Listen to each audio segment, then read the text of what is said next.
Again, this is Catalina, and some of you guys have started with the uh, listening to some of the miracles that I've shared with you guys, things that I have experienced in my lifetime.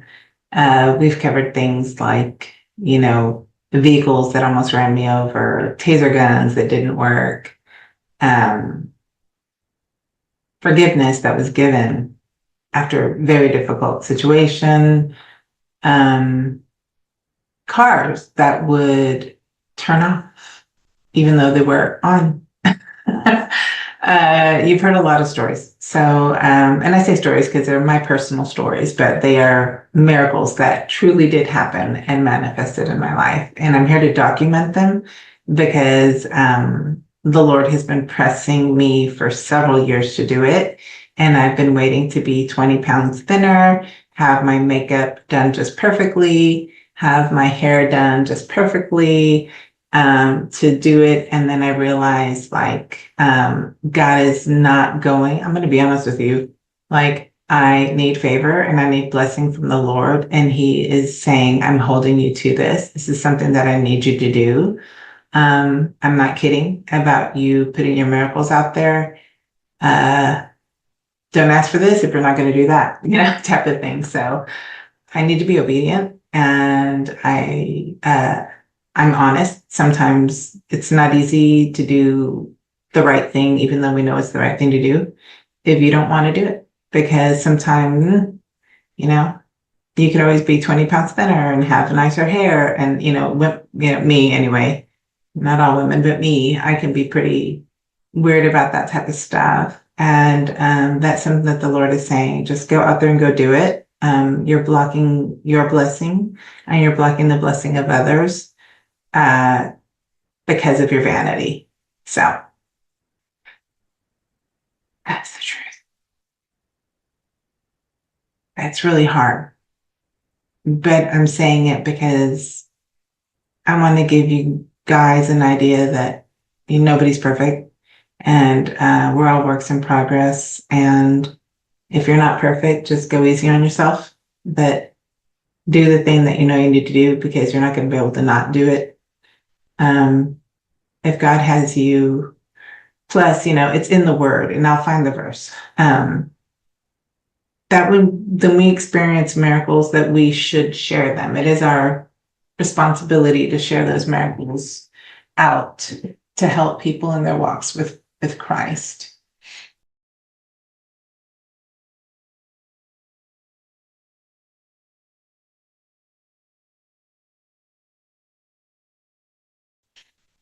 All right.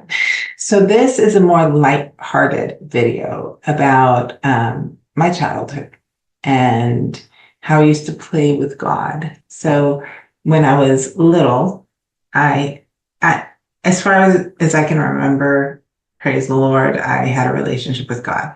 And so I came to Christ when I was 4 years old. Some of you guys know from the first video, but I came to Christ when I was 4 years old. And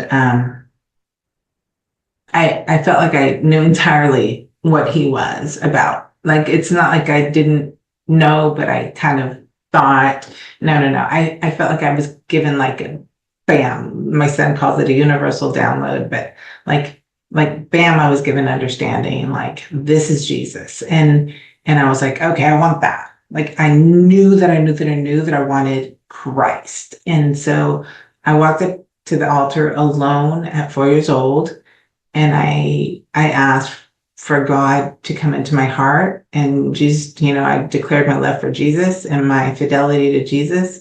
And this has been a walk that I have gone through my entire life. I'm now 47, and like I still love Jesus and I still choose Jesus every day, even though sometimes some days, are harder than others. But I love him and he loves me. And I'm here to talk to you about our relationship, because I do feel like some of you need to hear it. And if you're anything like me, some of you just like to hear it because it's uplifting and it's wholesome.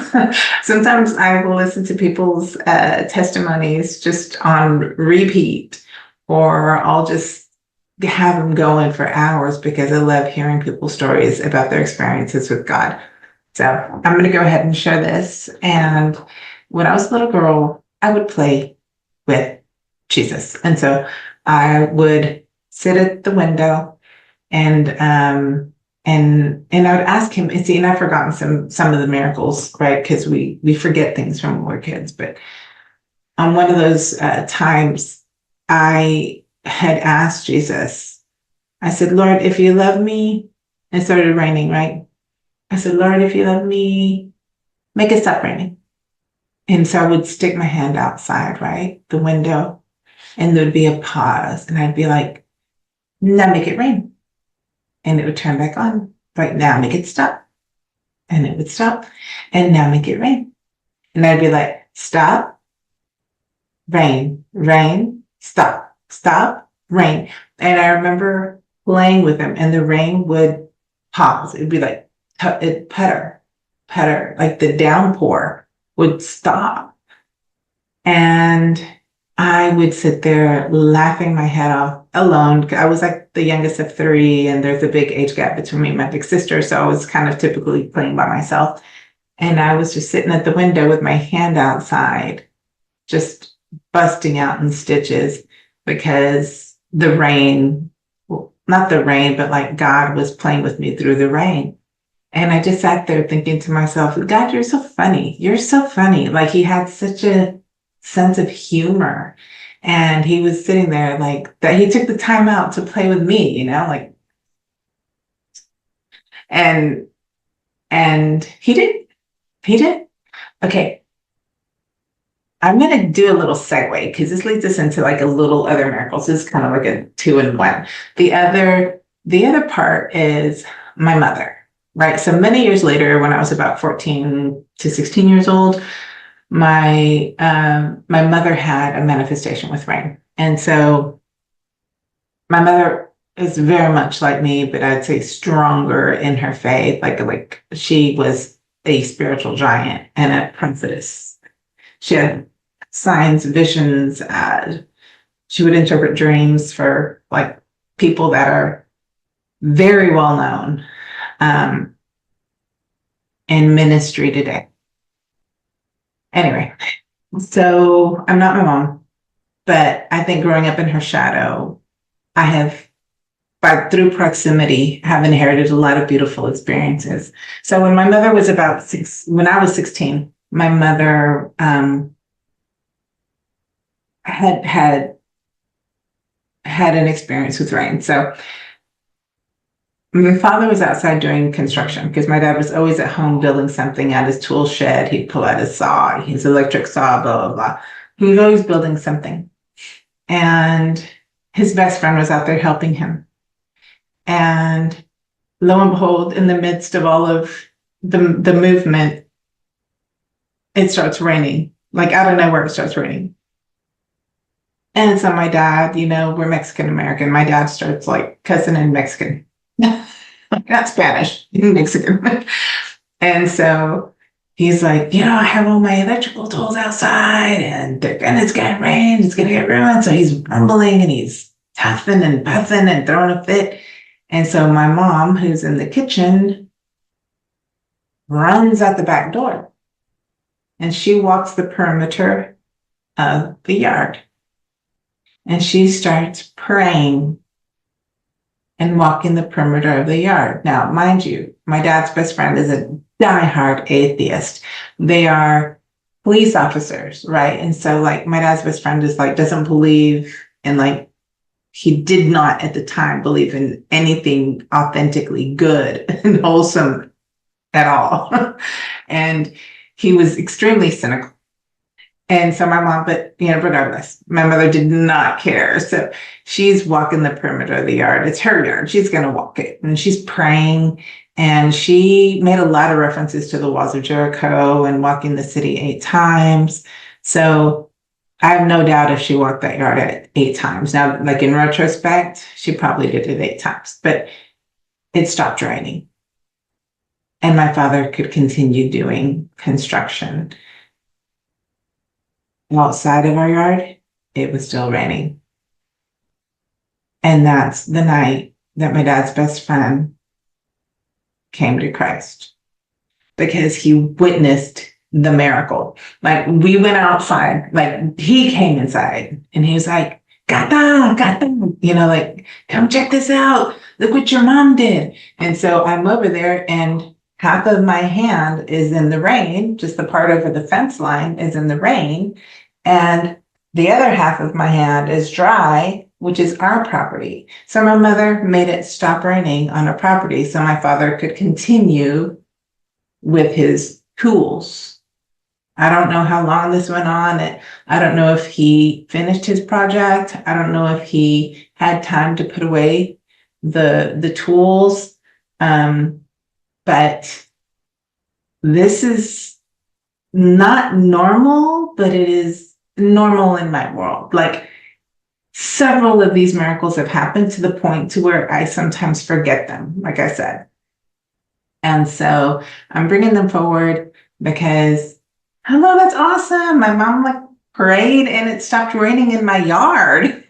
And all around the perimeter, it kept raining. So it was a miracle. And I love the fact that my mom has passed on, and I hate that my mom passed, of course, but I love the fact that my dad's best friend talks about it all the time to this day. It's been almost 30 years and he still talks about, hey, you remember that time that your mom made it stop raining?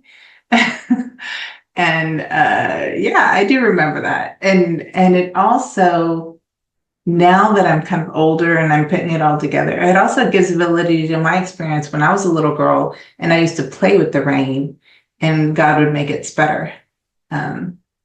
So I used to have a lot of fun when I was a little girl, playing with God and just talking to God. And even as an adolescent, I used to climb into the trees and just talk to the Lord instead of I didn't want to really be a part of typical society. I knew that I felt different. And, yes, I mean, this is mid-90s. We had acid, ecstasy, LSD, pot, drinking, cocaine, heroin. We had all of those things. And I literally had them all around me. My sisters unfortunately had stuff like that in the house. But I didn't care. And so I spent a lot of time just removing myself from those things. And I remember spending time just in nature because I felt like it was a lot safer, to be in nature and to be closer to God's creation without the interference of external things coming in and trying to compete for my attention or compete for my time. So I'll say that to say, guard your heart, guard what goes into your mind, what goes into your thoughts, what goes into your body, what goes into your eyes, because not everything is good enough for you, because you deserve the best. And some of those things are pretty crummy. And so guard your heart, guard your mind, guard your senses. You deserve the best because you're going to output the best. But just like everything, you've got to be well nourished to output the best. So, all right. Well, I encourage you, and I hope that you have found some hope and encouragement in this video and in this experience or these experiences. All right. I will see you soon in the next video.